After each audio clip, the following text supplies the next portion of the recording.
Friends, welcome to my channel. Today we are going to deal with external aids of construction. Aids are taken into consideration when the internal aids are unable to provide a clear and correct insight into the statutes.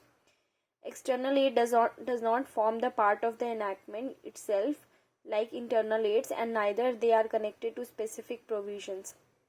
First, parliamentary history, historical facts and surrounding circumstances. Parliamentary history. Parliamentary history consists of ingredients of the statutes that are in the original form. It includes the conception of an idea, drafting of bill, the debates made, the amendment proposed, speeches made by the mover of the bill, etc. This view came from the English legal system, and Supreme Court of India followed it. In Indra Soave versus Union of India, the Supreme Court, while interpreting Article 16, Subclause 4 of the Indian Constitution, mentioned that the speech of Dr. B.R. Ambedkar stating the expression backward class of citizens was not defined. The court held that even though parliamentary debates cannot be binding upon the court, it can be taken into account only to determine the context. Historical fact and surrounding circumstances. Historical facts provide a background to the statutes and are important in establishing the environment in which the statutes was brought. In Bengal Immunity versus State of Bihar, where the construction of Article 286 was in question, the court held that the state cannot impose sales tax only if all the ingredients of the sale have a territorial connection. In R versus Ireland, the court held that the historical facts are basically the facts that leads to the evolution of statutes. Statement of objects and reason. The statement of objects and reason provide why the statute is being brought to the enactment. It is permissible to refer it for understanding the background and the surrounding circumstances. The statement of object and reason seek only to explain what reasons induce the mover to introduce the bill in the House and what object he sought to achieve. State of West Bengal versus Subodh Bose. The court took into account the statement of objects and reason to determine the socio-political and economic bill that was introduced.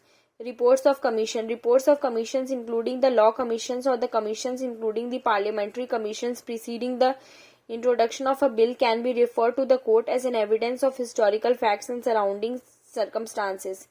In Rosie and other versus State of Kerala, the Supreme Court in this case considered 41st Law Report for the interpretation of Section 200 Subclause 2 of CRPC.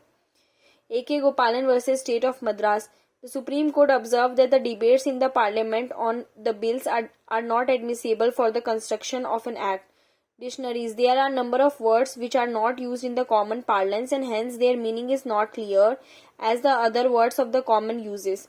In such a case, often the context in which the word is used is understood. Due importance must be given to the context in which it is used because one word can have several meanings in other contexts.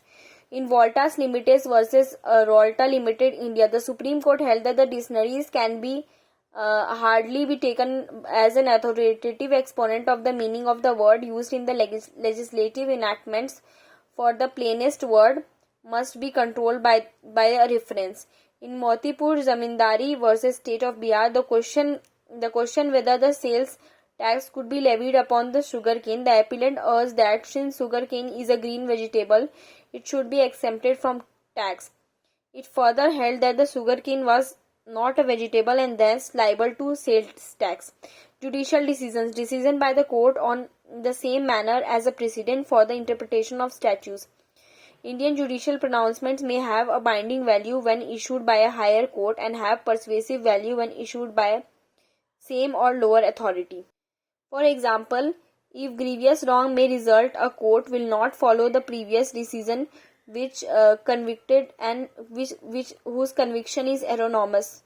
In Mahadevlal Cambodia versus Administrative General of West Bengal, the Supreme Court held that the principles that have to be applied for interpretation of statutory provisions of the nature are well established. Foreign decision. Most of the Indian legislations are molded on the previous English statute. The principle laid down in any decision of common law has been approved and followed by the Indian courts. The Indian legal system is the replica of the English jurisprudence. In M.V. Elizabeth versus Harvan Investment, the Supreme Court took a different opinion against the English court while interpreting the word damages caused by the ship under Section 443 of the Merchant Shipping Act. The code included within its meaning not only physical damages but also the damages that is caused to the cargo in the ship. Textbooks are abundant source when court seeks to interpret statutes. Keshwanand Bharti versus State of Kerala. The Supreme Court relied upon a number of textbooks on legal studies written by eminent lawyers and authors. Textbook present the subject matter in an explanatory form and it becomes easier and relevant to consider textbook over question of interpretation. International law, treaties and conventions. The most important branch of public law is international law. It is of two kinds, public and private. International law is a body of rules and principles which regulate the conduct and relation of members of international community. Contemporaria exposito. The word contemporaria means of the same time or same period, and exposition means explanation. It means interpreting a statute or document by referring to the explanations it has been recorded by contemporary authorities. In R.S. Nayak versus A.R. Antule, the Supreme Court construed Section 21 of the Indian Penal Code by referring to the contemporaneous exposito, and it was held that the members of legislative authority is not a public servant as defined. Government circulations publications.